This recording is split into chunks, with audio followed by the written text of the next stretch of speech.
Welcome to Beyond the Broadsheet, a podcast by the Lincoln County News.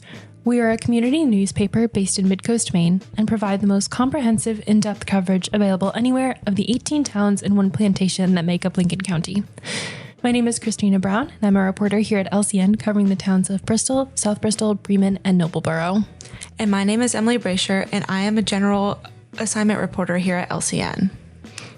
Last week, we discussed Frances Perkins, the first woman to hold a cabinet position in U.S. history, serving under President Franklin D. Roosevelt. She played a major part in the creation of the New Deal, and her family home is here in Newcastle. This week, I will sit down with Tammy Richards to talk about mystery author Mary C. Jane. But first, here are our top stories from the Thursday, March 12th edition of the paper. The Noblesboro Central School has closed part of its building after discovering mold. In a letter to Noblesboro Central School families, Principal Tom Lamberg and AOS 93 Superintendent Todd Sanders said the original section of the building will be closed for the rest of the school year. The section of the building affected by mold, which includes the classrooms for kindergarten through second grade, the Title I literacy program, special services, guidance, the nurse's office, and the school's main office would remain closed until, quote, a full remediation, removal of problematic items/fixtures, and cleaning of the area is completed, according to the letter. In addition, the installation of moisture-preventing measures is necessary. NCS students had a remote learning day on Friday, March 6th for school officials to reconfigure the building layout. Remote learning was extended through Monday, March 9th, as building contractors ensured classrooms, learning spaces, and common areas were ready for students to return. The biggest change is the relocation of 7th and 8th grade class to Kiev campus in Noblesboro. Students will continue to arrive at NCS at 7:50 a.m. and will be transported to Kiev in the morning.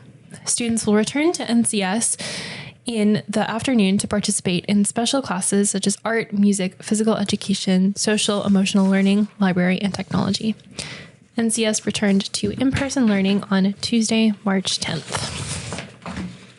And next up, we have Hidden Valley farm owners look for new stewards after 50 years.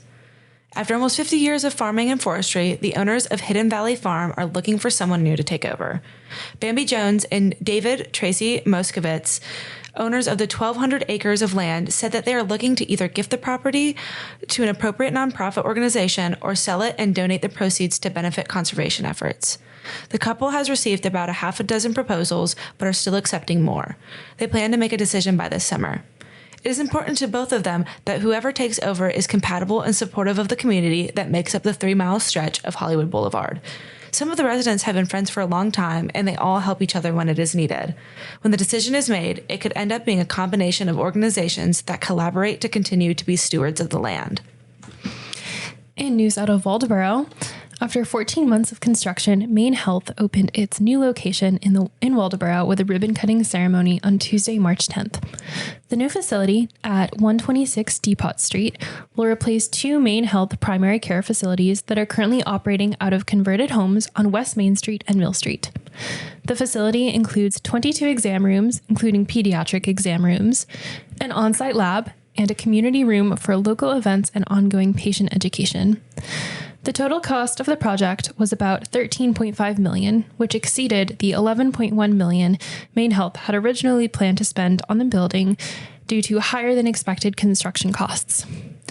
The hospital used funding from different sources to close the financial gap, including a $1 million grant from the U.S. Department of Housing and Urban Development.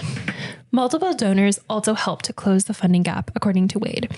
In her speech, she thanked First National Bank for its financial contribution, and U.S. Senators Angus King and Susan Collins were helping Maine Health secure additional funding. In other news, a Wiscasset man is facing numerous criminal charges after he allegedly tried to kill his girlfriend by setting their bed on fire while they were both in it on Monday, March 9th.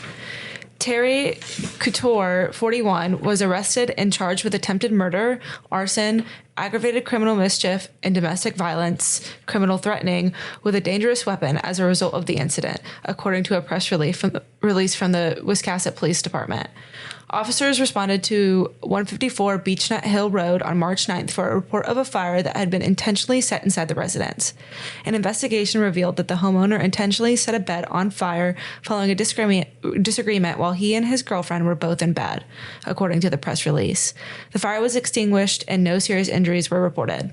The Wiscasset Police Department was assisted at the scene by the Wiscasset Police Fire Department, the Lincoln County Sheriff's Office, and the Maine State Fire Marshal's Office. The investigation remains ongoing. In South Bristol, proposed amendments to the aquaculture ordinance dominated the discussion at their annual town meeting on Tuesday, March 10th. During the nearly 3-hour meeting, more than a dozen people spoke about Article 13, which dealt with amendments to the Coastal Water and Harbor Ordinance. The article was ultimately rejected 109-38. The amendments would have established an aquaculture review committee to approve or deny all aquaculture applications, prohibit large-scale coastal water aquaculture operations, impose acreage limits on farming, and permit community-scale coastal water aquaculture operations with a permit from the new committee. Both residents and non-residents spoke at the meeting, voicing concerns about the impacts of large-scale farming and the potential effects of livelihoods that placing restrictions on farming could have. Both the municipal budget and the education budget passed with little discussion. And for this week's character of the county, we are introducing Ben Fern, who always knew where home was. Ben Fern's life today is shaped in part by a treasured childhood memory. When he was around 6 years old, the Fern family enjoyed a vacation in South Bristol. For years afterwards, Fern didn't know where South Bristol was or even what it was, but that visit was enough to fix Maine in his memory. When it came time to choose a place to live years later, Fern knew Maine felt like home long before he actually lived there. To learn more about Ben, pick up a copy of this week's edition of the paper or go to lcnme.com. And now, on to our second segment.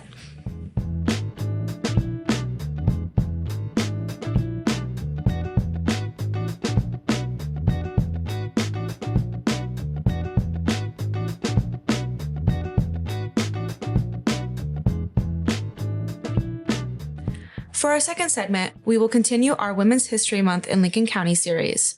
Last week, we spoke about Frances Perkins, Labor Secretary under President Roosevelt, a heavy hand in the New Deal, and the first woman to hold a cabinet position. This week, we will be speaking with Tammy Richards about her friend and mentor, Mary C. Jane. Hi. Mary was an author famous for her books such as Mystery at Pemaquid Point and other young adult mysteries. Over the span of her career, she wrote 16 books, her 1957 Ghost Rock Mystery selling nearly 1 million copies. Born Mary Childs in Needham, Massachusetts in 1909, Mary would go on to attend Bridgewater State Teachers College and graduate in 1931. From 1931 to 1937, she moved around quite a bit from teaching jobs in Kentucky and Massachusetts. She married her husband William in 1937 and moved to Newcastle, right off of Pump Street. Before we get started, Tammy, tell us a little bit about yourself and who Mary was to you. Oh, sure. Okay, well, I was born Tammy Lee Lane, born and raised in Damascotta. Lived in Newcastle for a few years during my 20s, and I finally settled in the town of Edgecombe, where I have lived for the past 40 years. I had always wanted to be a writer since a very young age. From the time I was a little girl, words were magical to me. As a child, I wrote poems that were published in local newspapers, and I wrote many short stories as well. I've always kept a journal, and I've held many different jobs throughout my life, but have always written. My favorite subjects in school were always English and creative writing classes.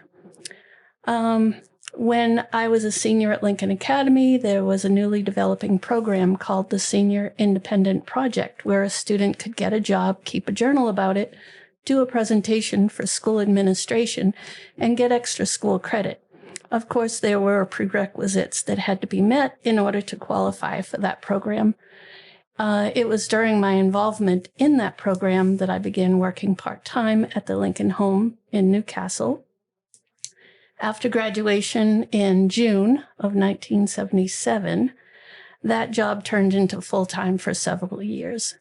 I very much enjoyed working with the elderly. In the mid-1980s, I began working at the Lincoln County News, doing layout and paste up and some proofreading. After my son was born in 1988, I began working as a freelance writer, and my first articles were published in the Lincoln County News. I loved the work so much that I would have done it for free back then. I was paid $10 to $15 per article, and I enjoyed being paid to write. If I remember correctly, my first editor at the Lincoln County News was Judy Finn, and she was just absolutely great to work with. For several years, I wrote for many other publications, local, statewide, and even nationwide newspapers and magazines, pitching story ideas, taking my own photos for most pieces with a 35mm camera, and loving every minute of it. I was driven by the excitement of finding a story and figuring out the best, most creative way to tell it to others. I won a couple of awards from the Maine Press Association for spot news stories I'd done. When I became a single parent in the early 1990s, I found it necessary at times to work more than one job. So I worked at the Booth Bay Railway Museum as a ticket agent for several summers. My son used to go to work with me and dress up as a train conductor. He'd ride the narrow gauge train all day long, punching train tickets, engaging with the passengers, and he absolutely loved it. Being able to take him to work with me was wonderful. He learned a great work ethic during those years, and when he got older, he got his state boiler's license and became a full-time engineer there for a few years until he decided to enlist in the Army.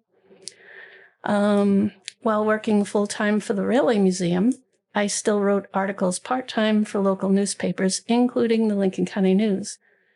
Also, while I worked at the museum, I met many special needs children and adults when they visited with their caregivers. I was learning American Sign Language during that time as well, so it was a bit of a surprise when, after the summer of 1999 ended, I got a call from a woman who was the director of Coastal Kids Preschool in Damariscotta. She had heard that I had a heart for children and that I was learning sign language and wondered if I'd be interested in working with two special needs children who were learning ASL as a way to communicate.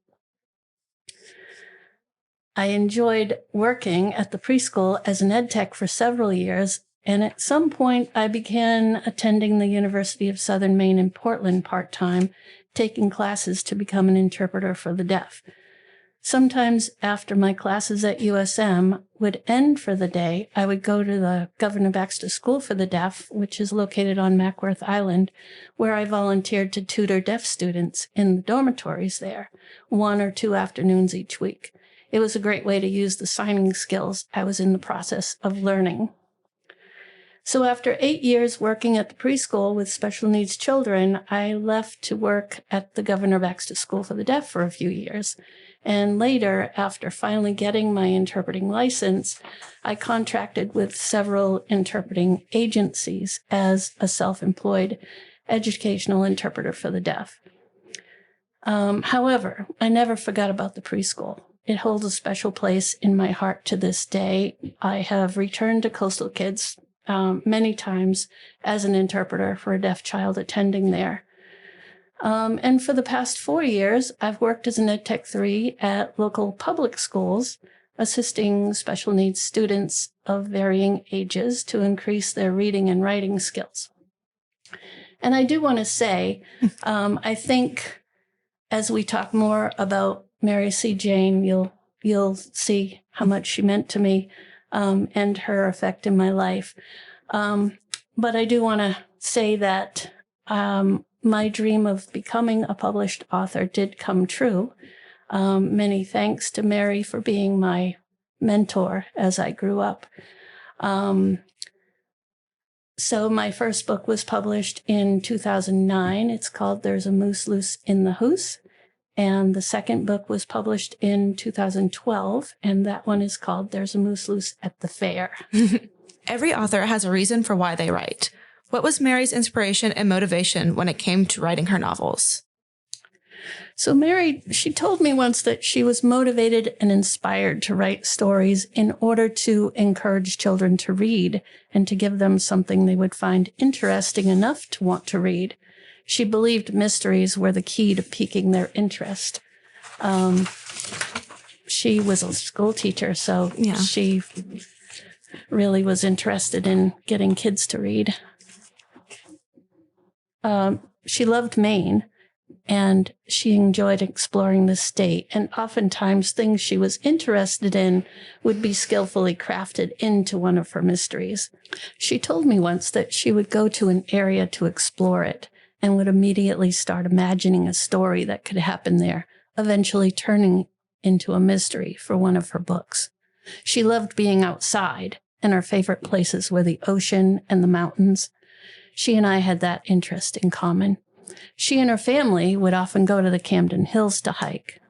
Also, she could be seen regularly walking near her home in Newcastle and across the bridge to Damascotta. She often stopped to talk to people during her walks and simply enjoyed the beauty of nature and living in a small, close-knit town. I don't think I ever saw her wearing a pair of pants. That's probably a funny memory, but she always wore a skirt that went down past her knees and a plain white or solid colored blouse and very sensible black shoes, always looking professional. It didn't matter whether she was relaxing in her own home, hiking amongst the mountains, or scaling the rocks near the Atlantic Ocean at Pemaquid Point. She chose the same sort of outfit and never seemed limited by it. What are some of your fondest memories of her? Well, to me, Mary was a hero, and her outstanding achievements in the writing world would prove that to be true. She was an exceptional kind of woman with tenacity and great inner strength. She was determined, and the word can't was not in her vocabulary. She seemed to love life, and she loved her place in it. Her husband, Bill, was friendly, soft-spoken, and always kind. He seemed to have the utmost respect for Mary and who she was. Mary loved to talk and could be very animated when telling a story about something she'd seen or done. I was just always fascinated by her. So I met Mary C. Jane when I was about 9 years old. My parents had some very close friends who were celebrating a wedding anniversary, and there was a huge party held for them at their home in Damascotta. My father knew of my love for writing and of my dream to become a writer. So during that party, he introduced me to Mary C. Jane, who was in attendance. I still vividly remember the exact spot where we were introduced. I was starstruck. In my little girl mind, I thought all famous writers lived in New York City. So to meet Mary C. Jane in Damascotta, Maine, and to learn that she lived so close by was thrilling for me. She invited me to write to her and send her some of my stories and poems, which I readily did. For many years after that, Mary would either come to my parents' home to pick me up in her 1959 green Rambler and drive to Chamberlain to sit near the ocean with a picnic lunch and talk about writing, or she would invite me to her home to have lunch and talk about writing. When I'd go to her home for lunch, she always served what seemed to be her favorite soup, a tomato soup with rice in it, which I did not care for, but I ate it anyway. It was my opinion that rice had no place in a tomato soup, but I kept that thought to myself. After lunch, we'd sit in front of the fireplace in her living room, and she would show me her desk and how she organized things. She usually asked me to bring some of my own writing so she could show me where it could be improved, such as how to choose words to better portray what I wanted to say, or how to make a conversation between characters move the story along. Oftentimes, Mary would share something of her own that she loved, such as a beautiful leather-bound edition of poetry by Henry Wadsworth Longfellow. I would listen as she read her favorite poems from that book, and she'd tell me about a visit to Portland to see the Longfellow home, or we'd brainstorm together thinking about what may have inspired him to write a particular poem, and notice the words he'd chosen to do so. Her favorite saying regarding the work of being a writer was, "You must apply the seat of your pants to the seat of the chair, even when you don't feel like it." That's a really good quote. What are some of the lessons you learned from her that you still carry with you today? To use the lessons I learned from her to carry on her legacy, I do my best to pay attention when a child expresses an interest in writing. And I try to be the adult I needed and wanted when I was a child. For example, several years ago, I met a little girl named Christina. She was living in the town of Warren at the time, and she loved to write stories. I was introduced to her at a church gathering, and after meeting her, I extended the same invitation to her that Mary C. Jane had extended to me so long ago. I invited Christiana to write to me and send me some of her stories, and I also often visited her home for tea parties where we would talk about writing. It was absolutely wonderful and is a great memory. She and I have lost touch over the years. She grew up, had a child of her own, and moved away. One of my favorite things to do is to proofread and edit. I recently edited a book written by a hiking friend who is going to self-publish his work in the near future. I enjoy working with students who are working to increase their writing skills by helping them in the same way Mary C. Jane helped me, by showing them how to make a scene or conversation move the story along, or by simply encouraging them to get their ideas down on paper. And what were her later years like? Mary and I continued to write letters from the time I met her until she died. She had very distinct handwriting, incredibly neat, always precise, and she wrote with the same sort of pen, always, with a sort of cyan blue, azure-colored ink every time. But unfortunately, I never found out what that pen specifically was. I don't know when or if Mary ever stopped writing. To my knowledge, she was always writing until just before her death. She died suddenly as the result of a brain aneurysm. I remember the day my mother called to tell me that news. I sat down right where I was on my kitchen floor and cried. I felt like I and the world had lost someone immensely important. About a year ago, in anticipation of a future move, I donated all my copies of Mary C. Jane's books and related memorabilia to the Newcastle Historical Society. I wanted them to be well taken care of and preserved for future generations. Who was Mary other than a writer? Mary Charles Jane loved being a writer. She was very proud of her accomplishments because they were completely hers, and she'd worked hard. Other than a writer, she was a wife to her husband Bill and a devoted mother to her sons Stephen and Thomas. Stephen had grown and gone when I began visiting their home, but Tom was usually around and would often come into the living room to say hello whenever I visited. Tom passed away recently, but I do have a friendship with Stephen now as well, which is nice. Mary was a lover of nature and was sure to spend time outside whenever she could. She was a no-nonsense kind of person, but she did enjoy her life as an elementary school teacher and enjoyed news of her students and what they were doing long after they'd grown up and become adults. Oh, that sounds amazing. Yeah. And especially with people like Mary, why is it important to remember women during Women's History Month and every other day of the year?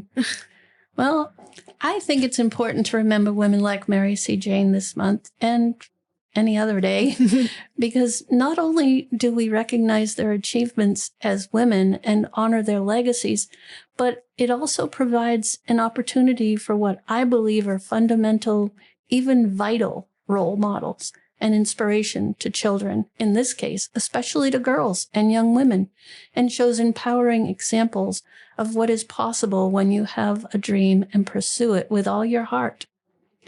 One thing I think is very important is that Mary C. Jane is buried in Newcastle at the Pine Knoll Cemetery on Hopkins Hill Road, but there is no gravestone. Every year on Memorial Day, I go to place flowers on the site of her burial just so she doesn't get forgotten. I have tried to figure out how to get even a simple stone that would mark her gravesite, but I've been at a loss of how to do it. And if I had the money, I would buy it myself. However, recently I did speak to someone at the Newcastle Historical Society, and they are now accepting funds to be donated so that a gravestone can be bought and placed at the site where Mary and her husband are buried.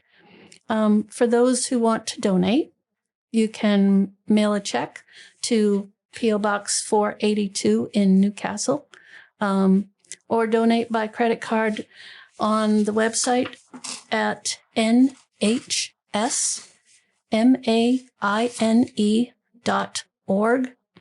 That's nhsmaine.org. Well, I really hope that people donate and understand how important it is for remembering Mary to get that done. And it's really awesome that the Newcastle Historical Society is accepting the funds. Yeah. And I wanted to say thank you for joining us this afternoon. It was lovely to talk to you and learn more about Mary and yourself. Very successful as well. Thank you. Also, thank you to the listeners for tuning in for our second part of our Women's History Month series. Join us next week to hear from Martha Frank about Mildred Burrage, founder of the Lincoln County Historical Society and the Maine Art Gallery in Wisconsin. Thank you for listening to Beyond the Broadsheet, a podcast by the Lincoln County News.